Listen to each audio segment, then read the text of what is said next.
All right, Mark Warnke here, the goat guy here on the Ripple Ranch, doing my ranch update, and I'm going to go through kind of what we accomplished this week. So Trisha and my mother did a really good job of weeding our beds. We have lots of decorative beds and food beds, and we kind of have done the first couple mowings of the year as well. And so we're preparing for lots of raspberries this year, which I'm crazy stoked about because I love raspberries. So we got the whole raspberries running around down along the edge of the property. And then we're getting ready for the garden and then trying to stay and monitor weed patrol. And so I'm looking in here because there was a tanager, which is literally one of the most beautiful birds. We have literally hundreds and hundreds of migratory songbirds. Hopefully he made it. I don't think he did, but anyway, you know, people are seeing and we are seeing signs of the avian flu, and we're seeing it, you know, having them, you know, have issues seeing dead birds and stuff like that. We're really scared for our chickens, so we don't have anything to put out seed feeders. We are feeding hummingbirds, and yeah, so I wonder if that has an implication as well. I'm sure somebody will comment on that. But anyway, we are feeding the hummingbirds. I love them. They're just my joy. And we have lots already, so it's really beautiful. The garden is just going to get started. It's still too cold. I mean, shoot, I was snowboarding on the mountain last week.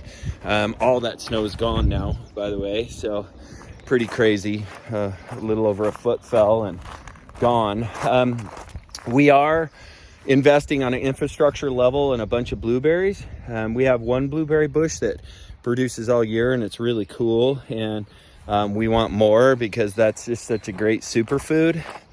And one of the main things I accomplished this week, and I worked my ass off to do it, was I got all the pins and their drainages set now finally, and that has been a big deal because I set them all once last year in the winter in a hurry, and in the fall trying to get ready for winter, and just didn't know the drainage on my land and how water moved and how much we would have and everything else.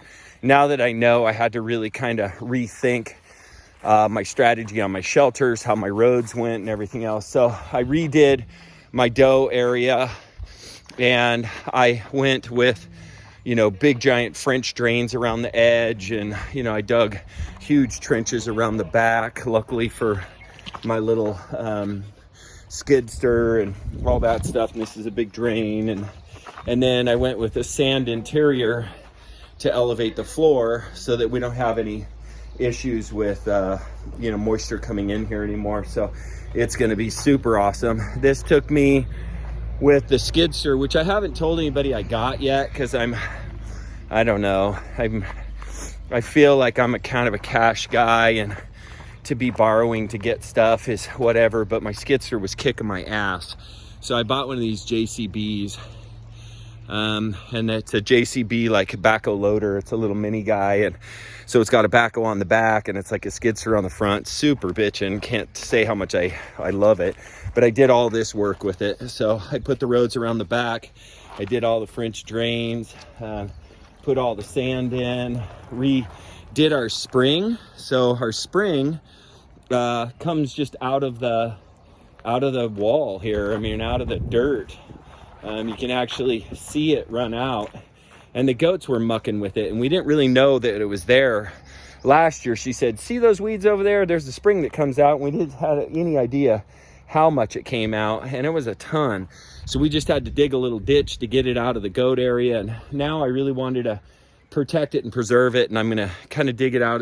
It's really super cool, crystal clear, beautiful spring water that comes in, and I just want to protect it from the messiness of goats and everything else. So anyway, got all my drainage and my roads in and my leveling and all that stuff, and the goats are in heaven. It's going to be easier to do chores during the winter running that, and you know, you can see again they got the sand on the inside, so it makes it easy to clean. When you put a sand base in your bed and you put bedding down during the winter and then you come to scoop that back up. If that has rocks in it, or you always end up getting some of that with your bedding when you're cleaning with a machine. And so I always think about, what do I want in my compost pile? What do I want in my compost pile that I'm going to pick up that their bedding is on top of? And so that was something to be considered. And so the sand makes that easier. I redid some of these roads. I worked on my little bridge across the drainage. And the other thing is, we had super cool, great news this week in that one of our little milking does that my butthole weather broke a leg on, I successfully healed her leg and set it and everything. And I haven't really posted about it because I wanted to show you, like, after it all worked out and everything. Come on, get up, sweetie. Come on, get up. Get up. Good girl. So anyway, there she is. Come here, sweetie. I don't know if she'll come over or not. But anyway, you can see it's the right leg. It's her left leg. So it's this leg on this side on the front left. And she's walking just good. She still walks with a slight limp, and you'll see her kind of hold it off the ground, but she's doing super. The birds continue to be kind of an experiment and process, the whole guinea fowl and when we can let them go, and that's all going on. And then one of the other things that I worked on this week was getting my equipment working. And so I had some guys come down and help me out with the skidster, and discovered that, and this is the skidster, I lovingly call it the shitter. It's a total, you know, I gotta just talk loving words about it, because it's done me so good for so long.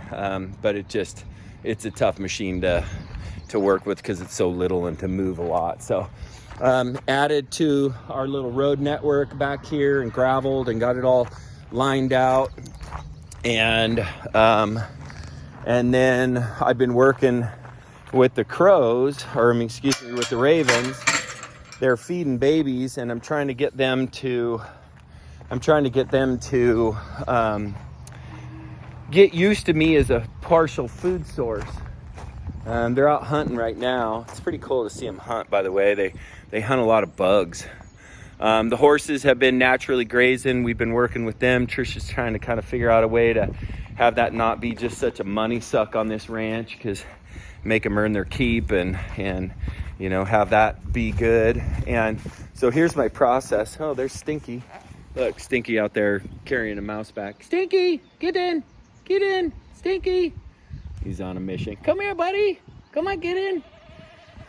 Anyway, he's a mouse catching sumbitch. So here's my little sacrificial mice. I just kind of set some traps around the ranch, and I'm hoping that this raven will see it, and once they learn that this is a food source for them, then and they'll feed their babies, which I got up in there with a ladder and looked at them. There's 4 babies up there. They're freaking huge. I was surprised how big they are. That nest is crazy stinky. Oh, it's like rot, lined with, like, you know, deer hair off of carcasses probably hit on the highway and stuff. A raven nest is not, nor babies are not pretty things, but ravens are super magic and have a ton of medicine and are revered by so many cultures. They're just a special bird. And the blessing is they are keeping our birds of prey off the ranch. We just have no problems with hawks picking off our chickens, and we're so lucky to have these ravens. So I really want to let them know they're welcome and they can raise their babies here, and I'll even be helpful in getting them food. And I really want to build like a working relationship with the ravens, and I'm trying to figure out how to catch their attention and let them know that I'm putting food out for them. So we're still in the first couple days of that. And I don't quite know what to do yet. I'm going to start putting some sparkly stuff in there. I may also put some red stuff in there just to catch their eye. I know they're going to eat carrion, so they're going to come down and jump on that if they get a chance. So, you know, anyway. Our keepers, these are the babies that we're watching and growing. There's 2 girls and 7 boys in here. And so we got them kind of going. Hi, boys. How you guys? By the way, if you don't, this is called the easy gate latch. It's super badass. See that? Just do that, one hand opener, and you're through. And when you have ranch or farm or lots of gates are a big pain in the butt part of it. So you see the babies, we got their little feeding system kind of figured out. They need their feed sifted often. So we're trying to get a better little adult style feeder going for them and seeing if that helps. And I did save a little baby this last week that was really crashing, stopped eating, and we were able to save him. And you know, I feel so lucky to know what I'm doing with the vet care, because trying to get a vet out here, it's just expensive, and time, they don't ever show up quick and don't answer their phone, and it's really a pain in the butt. But as far as the other side, we're almost at the end of kidding season, and so that makes it super bitchin', because the kids are like, you know, just a time thing, 3 times a day, bottle feeding, plus all the vet care and people coming in and getting their goats. It's really, we like lose 3 months a year of our lives raising babies, and we're just down to these little turds this year. So we have these guys, we have one more group coming in, about 10 more to come in, and we have 7 right now. This is the little guy, by the way, that was not feeding, and he's doing so much better. He's just such a little sweetie. You good now, buddy?